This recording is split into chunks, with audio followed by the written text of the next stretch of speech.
আজকে তৈরি করব কাঁচা আমের বার্মিজ আচার। আর এই আচারটা খেতে খুবই টেস্টি হয়। আর রোদে শুকানোর ঝামেলা ছাড়াই এই আচারটা বাসায় তৈরি করে নেওয়া যায় খুব সহজেই, ঝামেলা ছাড়াই। রোদে না দিয়েই এই আচারটা 1 বছর ঘরে সংরক্ষণ করে রাখা যায়। আজকে আমি আমার নিজের গাছে টাটকা আম দিয়ে এই আচারটা আমি তৈরি করব। যেহেতু আমরা গ্রামের বাড়িতেই থাকি, তাই আমি গাছের আম দিয়ে এই আচারটা তৈরি করার জন্য কিছু আম আমি পেড়ে নিলাম। গ্রামের বাড়িতে নিজের গাছের মেডিসিন মুক্ত টাটকা ফল খেতে খুবই ভালো লাগে। আর এখানে সব ধরনের শাক সবজি ফলমূল সবই টাটকা। এই বার্মিজ আচারটা তৈরি করার জন্য এখানে 5টা আম নিয়েছি। এখন আমি এই আমগুলোকে খোসা ছাড়িয়ে পাতলা স্লাইস করে কেটে নেব। ধুয়ে পরিষ্কার করেও নিয়েছি। এই যে দেখতেই পাচ্ছেন, এরকম পাতলা করে আমি কেটে নিয়েছি। এখন এই আমগুলো একটা বাটিতে ঢেলে নিয়ে আমি 1 কাপ চিনি দিয়ে এটাকে 10 মিনিটের জন্য রেখে দেব। আপনারা চাইলে 1 ঘন্টা বা আরও বেশি সময় রাখতে পারেন। আমি ইনস্ট্যান্ট বানাচ্ছি, তাই কোনো প্রয়োজন নেই। আমি অল্প সময় রেখে আচার বানিয়ে নেব।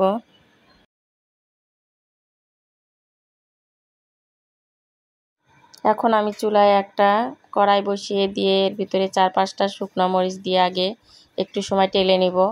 তারপর আমি এই মশলাগুলো দিয়ে দিব। আমি এখানে 5 রকমের মশলা নিয়েছি: জিরা, মৌরি, ধনিয়া, তারপরে দিয়েছি 3টা এলাচ আর পাঁচফোড়ন। এখন দিয়ে দিব আগে থেকে চিনি দিয়ে মেখে রেখেছিলাম যে আমগুলো, সেই আমগুলো। এখন দিয়ে দিব 1/2 চামচ মরিচের গুঁড়া, হলুদের গুঁড়া আর স্বাদ মতো লবণ। এগুলো নেড়ে চেড়ে আমি ভালো করে জাল করে নেব। এই আচারটায় 1 বছর সংরক্ষণ করতে চাইলে 2 টেবিল চামচ ভিনেগার দিয়ে দিতে পারেন।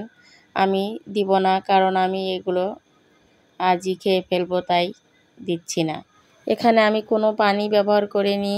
চিনি থেকে আর আমের নির্যাস থেকে যে পানি এসেছে সেটা দিয়ে আমি বানিয়ে নিচ্ছি। এখন দিয়ে দিলাম 1 চা চামচ চিলি ফ্লেক্স আর দিয়ে দিলাম আগেই যে মশলাগুলো ভেজে গুঁড়ো করে রেখেছিলাম, সেই মশলাগুলো দিয়ে দিলাম। এই মশলাগুলো কিন্তু পুরোপুরি গুঁড়ো করা যাবে না, আধা ভাঙা করে নিতে হবে। দেখুন, এই আচারের শিরাটা কিন্তু আস্তে আস্তে ঘন হয়ে আসছে। খুব বেশি সময় জাল করার প্রয়োজন নেই। 10 থেকে 15 মিনিট জাল করলেই এই আচারটা হয়ে যাবে। আমার আচারটা সম্পূর্ণ রেডি হয়ে গেছে।